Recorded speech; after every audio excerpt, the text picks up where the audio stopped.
It started like any ordinary evening at the Grand Valoria Hotel Place, where the chandeliers sparkled like diamonds and the air always carried a hint of expensive perfume, the kind of place where only the most elite of the elite ever stayed. But that night, nothing was ordinary. That night, the world held its breath, because two of the greatest legends ever to grace a football field were under one roof, and something was about to explode. Cristiano Ronaldo had arrived earlier that day, accompanied by his usual entourage. A sleek black Rolls-Royce had pulled up in front of the hotel, and out stepped the icon dressed in a crisp white shirt and tailored navy blue pants, sunglasses, hiding his sharp gaze from the lobby to the suite. Everyone turned to look. He walked with the confidence of a king, owning every step. As if the floor beneath him recognized the presence of greatness, staff whispered and took discreet photos, but nobody dared to speak to him. He had come for a charity gala, an event meant to bring together the world's richest and most influential. But there was another reason, too, one he hadn't mentioned to anyone, unbeknownst to most. Lionel Messi was also in the city, invited to the same gala. He had checked into the private VIP entrance, avoiding cameras and flashes like a shadow slipping into the night. He never craved the spotlight in the same way Ronaldo did, but wherever Messi went, attention followed like gravity. Even in silence, his presence echoed through the walls of the Grand Valoria. What no one knew was that this was the first time in nearly a year that Messi and Ronaldo would be in the same room. The media, speculative fans fantasized, but the truth was simpler and darker. A feud had begun long ago, beyond football, beyond trophies, beyond Ballon d'Ors. It was personal. Now a subtle tension had brewed under the surface, cold stares during award ceremonies, fake smiles and photo ops. But now fate, or perhaps something more deliberate, had brought them face to face in the very heart of luxury and prestige. As the evening unfolded, the hotel was buzzing with celebrity CEOs and royalty. The grand ballroom was lit like a galaxy. Every guest dressed to impress. Cristiano entered the room first, towering and charismatic. He greeted a few familiar faces, posed for photos, and took his place near the stage. But then the doors opened again and silence swept over the hall. Lionel Messi walked in, dressed in a simple yet elegant black suit, no entourage, no show, just himself. His eyes scanned the room, briefly landing exactly where Ronaldo stood. Their eyes locked. It was subtle. At first, a flicker of recognition, a ghost of rivalry. Then Ronaldo turned away with a smirk. Messi's jaw tightened. Every guest in the room felt the sudden shift. The air grew heavier, the room a little quieter, and then the whispers began again. Later that night, the gala concluded, and the guests returned to their suites. The floor reserved for VIPs remained dimly lit and quiet, except for two rooms, room 1807 and 1809. Ronaldo and Messi across the hall, separated by polished marble and silence, until the door of 1809 opened, and Messi stepped out. His face was unreadable, but his stride had purpose. He knocked on 1807 with three firm taps. No answer. He knocked again. The door opened. Cristiano stood there, his shirt unbuttoned, his hair slightly tousled from sleep or frustration. "Who sent you?" he asked, voice calm but edged with irritation. Messi didn't answer right away. Instead, he stepped inside and shut the door behind him. "You really think I came here to see Ronaldo?" said, crossing his arms. "You know why I'm here," Messi replied, his tone low. "This can't go on." "Not like this," Ronaldo laughed bitterly. "Go on? What exactly can't go on? You being the media's golden boy, me being the villain. Every time I score, it's luck. Every time you assist, it's genius." "This isn't about fans," Messi said quickly. "It's about respect, something you clearly stopped showing long ago." The tension crackled between them two giants of the game, standing in the quiet of the luxury hotel room, both too proud to back down, both burdened by years of comparisons, insults, and unresolved anger. "You think I didn't notice?" Ronaldo said, stepping close to the cold shoulder. "In Paris, the fake congratulations. In Madrid, even your teammates talk behind closed doors. You think I don't hear things?" Messi shot back.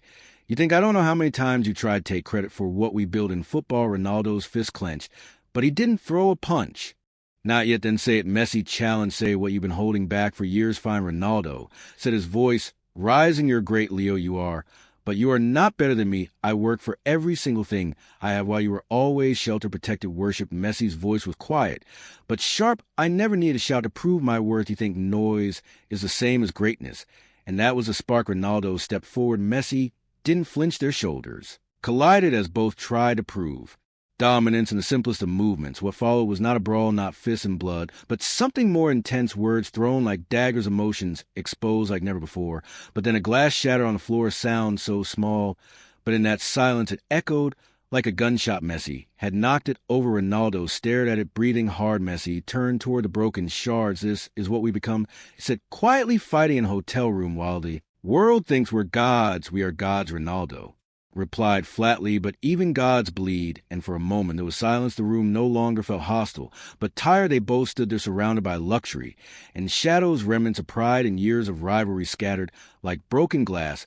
What are we doing? Messi asked, finally, his voice almost a whisper. We've already proved everything. There's nothing left to fight for. Maybe we're just afraid to let go. Ronaldo admitted, afraid that without this rivalry will be forgotten. Messi looked at him long and hard. Maybe we don't ever let go, just stop hurting each other. Ronaldo sighed, and for the first time in years, he looked at Messi not as a rival, not as an enemy, but as someone who understood him in a way no one else ever could. They walked out of the room together that night. No cameras, no reporters, just two men who had carried the weight of football's greatest rivalry on their backs for nearly 2 decades, and the elevator silence remained. But it was different this time. Comfortable as silent. Agreement between warriors who had fought their last private battle. Downstairs, the lobby sparkled. As always, a staff member looked up and froze, seeing the two legends walking side by side. For a second, he thought he was dreaming. Neither Messi nor Ronaldo said a word. They nodded to the receptionist and walked into the cool night air.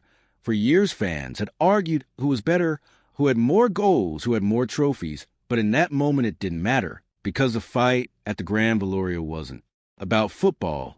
It was about being human, about letting go of pride and pain, and remembering that even the greatest among us bleed the same. And somewhere in the silence of that luxurious hotel, the echoes of a rivalry finally faded, replaced by something far more powerful: respect. And just like that, the night ended not with fists or fury, but with peace. And perhaps for the first time since they both kicked the ball, the world saw not two legends, but two men, two humans, Cristiano Ronaldo and Lionel Messi, not rivals, not enemies, but equals, walking side by side into the dawn of something new. Their story had not ended, it had just changed, and that change would echo louder than any fight ever could. Years before, on a rainy night in Barcelona, a young Messi had once stood behind the tunnel and watched Ronaldo warming up with Manchester United back. Then it had been on, not rivalry, back. Then he was still a teenager, dreaming of one day sharing the pitch with him. That day came sooner than expected, and from the very first match, their lives began to revolve around one another, goal for goal, record for record, every interview, every headline, every fan.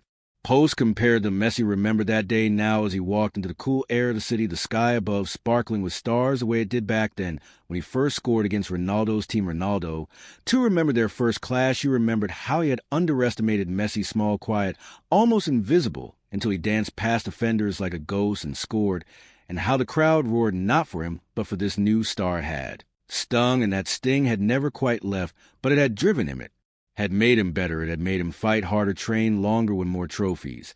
And in a strange way, Ronaldo knew he owed part of his greatness to Messi, and Messi in turn to him.